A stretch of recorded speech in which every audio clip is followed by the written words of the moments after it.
Salut tout le monde! Aujourd'hui on va parler du sommeil. Les sujets de santé m'intéressent, le sommeil en fait partie, donc le sommeil m'intéresse. Je suis quelqu'un qui a eu des périodes d'insomnie dans ma vie. Maintenant je dors beaucoup mieux, encore plus quand je suis vraiment tous mes tips. C'est pas toujours le cas, mais globalement je dors beaucoup mieux. Donc aujourd'hui je vous partage tous mes petits tips pour bien dormir. Mon premier tips est probablement l'un qui fonctionne le mieux sur moi.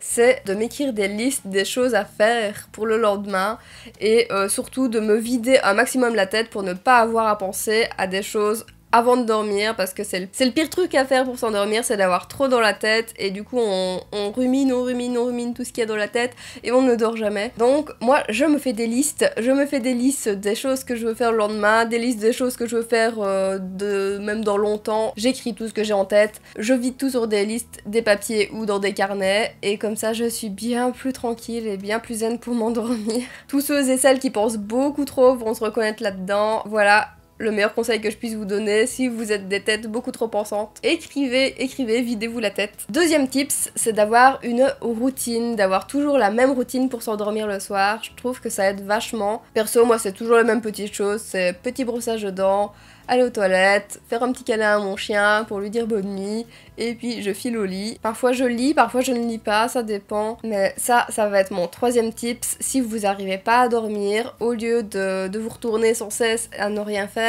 prenez un bouquin, occupez-vous ne serait-ce qu'une demi-heure, après peut-être que le sommeil va arriver. Un bouquin c'est pas mal, ou bien alors écouter des podcasts, mais je vais enchaîner sur mon quatrième tips du coup, c'est d'éviter les écrans tard le soir. Ça c'est quelque chose que je fais beaucoup trop, les écrans, et je sais que ça aide de ne pas être trop collé à l'écran. Et si vraiment comme moi, vous consommez un peu trop les écrans, gros conseil, c'est d'éviter les lumières bleues des écrans, parce que ça a été prouvé que la lumière bleue des écrans, que ce soit des téléphones, des PC, ça perturbe le sommeil. En fait, la lumière bleue va inhiber la production de mélatonine, qui est une hormone qui aide à réguler le rythme biologique. Ça aide à réguler donc notre cycle d'éveil et de sommeil, d'endormissement. Et donc, pour lutter contre les lumières bleues, on peut installer des logiciels, ou alors je crois que sur les téléphones, on peut déjà diminuer les lumières bleues, je sais pas trop. Mais en tout cas, moi qui consomme beaucoup l'écran du PC, j'ai installé un logiciel qui fait que ça diminue les lumières bleues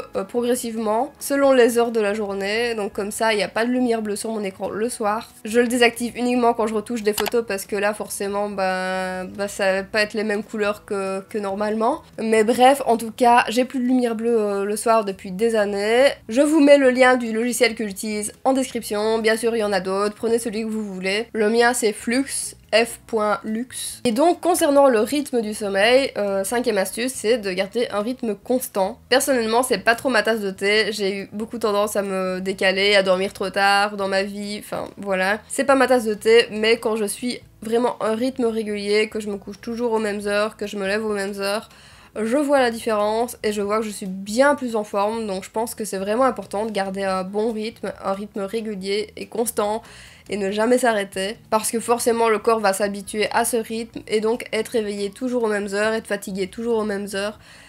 Et puis voilà, c'est un cercle vertueux. Sixième astuce, c'est de ne pas avoir une chambre trop chauffée. L'idéal est de tourner autour de 18 degrés, voilà. Parce que quand on a trop chaud, on a un sommeil bien plus mouvementé, on peut se réveiller, c'est pas ouf. On peut avoir du mal à s'endormir quand il fait trop froid aussi. Donc voilà, une pièce pas trop chauffée, juste comme il faut, ça c'est l'idéal. Septième astuce est hyper importante pour les personnes qui sont allergiques, c'est d'avoir les draps propres. De garder des draps propres, ça permet de virer les acariens si vous avez des allergies. Et surtout, c'est aussi beaucoup plus confortable. Donc ma huitième astuce est donc d'avoir un lit confortable, donc que ce soit les draps propres, un bon oreiller, une bonne couverture, un bon matelas, vraiment se faire un bon petit nid où on est bien et où on est hyper apaisé, ça aussi c'est important. Neuvième astuce, c'est la pensée positive. Ça m'arrive de pas savoir dormir quand je suis trop stressée. Ce qui m'aide vraiment beaucoup, c'est vraiment de me forcer à penser à des choses positives qui me font du bien. Bon, chacun va trouver son truc, chacun son astuce. On peut penser à des tas de choses, ça dépend vraiment de votre personnalité et de ce qui vous fait du bien. Donc je peux pas vraiment vous dire à quoi penser.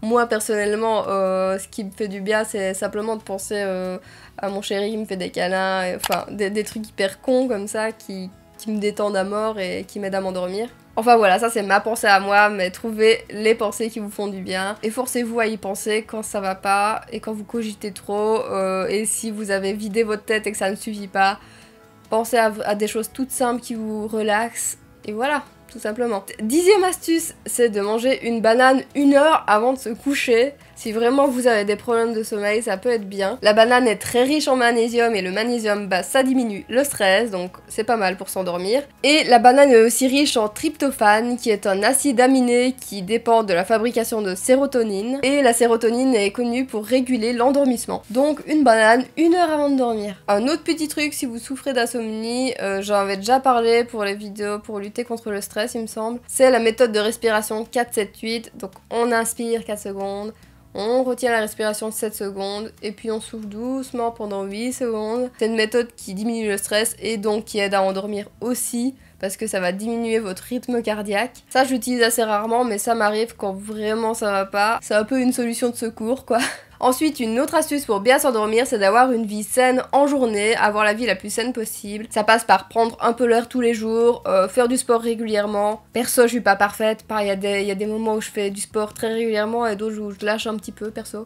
Mais bon, on n'est pas parfait, hein, on fait ce qu'on peut. Donc faire du sport régulièrement, avoir une bonne raison de se lever le matin. Si vous avez un boulot, ça va être plus facile, sauf si vous détestez votre boulot, peut-être que ça va être dur de vous sortir du lit, mais vous serez obligé, donc au moins ça va vous forcer à vous lever. Si vous avez un boulot à domicile et que vous faites un peu vos horaires, ça risque d'être plus compliqué. J'espère que vous aimez votre job pour vous sortir du lit plus facilement. Bref, il faut avoir une bonne raison de se lever le matin, vos enfants, votre boulot, n'importe quoi, j'en sais rien moi. Mais c'est important d'avoir une bonne raison de se lever parce que ça aide à se sortir du lit. S'habiller en journée aussi, je pense à toutes ces personnes qui bossent à domicile justement ou qui sont au chômage ou en incapacité de travail, peu importe, mais habillez-vous en journée parce que comme ça vous vous sentirez mieux avec vous-même et rester en pyjama tout le temps, je crois pas que ce soit très bon pour l'estime de soi et l'estime de soi c'est important de travailler dessus je pense aussi pour bien dormir.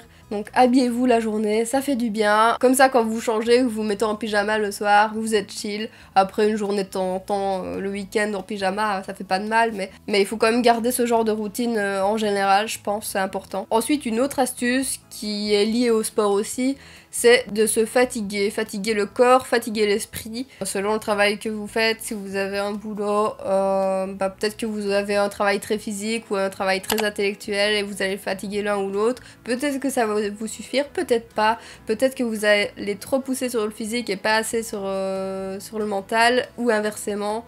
Je pense que c'est important de se dépenser un peu de tous les côtés régulièrement pour bien dormir.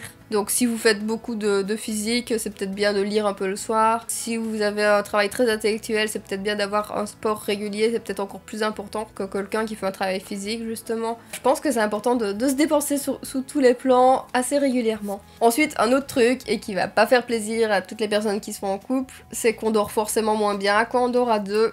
On dort toujours mieux quand on est seul. Peut-être que ça va vous faciliter l'endormissement d'être avec votre chéri ou votre chérie. Peut-être, moi j'aime bien personnellement. Mais forcément on aura un sommeil moins réparateur quand on dort à deux. Parce qu'il y aura forcément quelques bruits, les mouvements du corps de la personne à côté qui vont un peu perturber le sommeil. Et on va forcément être plus en forme quand on dort complètement seul. Et il n'y a aucune perturbation du sommeil. C'est comme ça, mais bon voilà, faire chambre à part quand on est en couple, ça fait pas forcément envie à tout le monde. Perso, moi je préfère quand même dormir en couple. C'est un choix, mais bon, il faut savoir quand même que ça perturbe le sommeil. Et si votre compagnon ou votre compagne ronfle, ça peut être encore pire. Ensuite, je vais parler 2 secondes du cycle de sommeil. En fait, dans une nuit, on a plusieurs cycles de sommeil qui s'enchaînent. Chaque cycle dure environ 1 h 30. Après, ça dépend des personnes, on n'a pas tous et toutes les mêmes cycles, on est tous différents comme d'habitude, mais normalement c'est environ 1 h 30.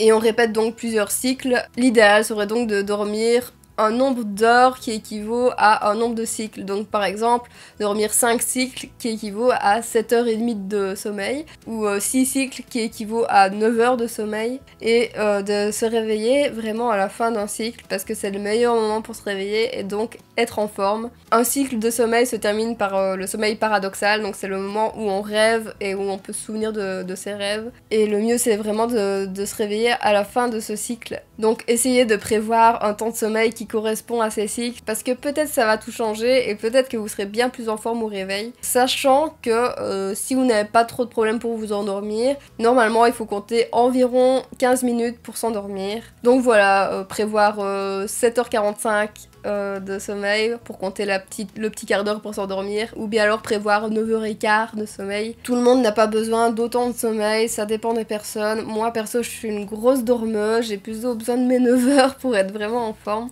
Je trouve que 7h30 c'est un peu bof pour moi, mais bon. Au moins se réveiller à la fin d'un cycle c'est quand même le mieux à faire. Je sais qu'il existe des montres qui peuvent analyser le sommeil et faire un réveil au bon moment. Je n'ai jamais testé ce genre de gadget, je trouve que ça a l'air super cool et intéressant, donc ça peut être une idée si vous voulez tester. Enfin voilà, sur toutes ces bonnes astuces, j'espère que vous trouverez des choses qui peuvent vous aider si vous avez des problèmes de sommeil. Comme d'habitude, si vous avez aimé cette vidéo, n'hésitez pas à me laisser un petit pouce positif, à vous abonner si c'est pas déjà fait, et moi je vous retrouve donc vendredi prochain à 18h. Salut!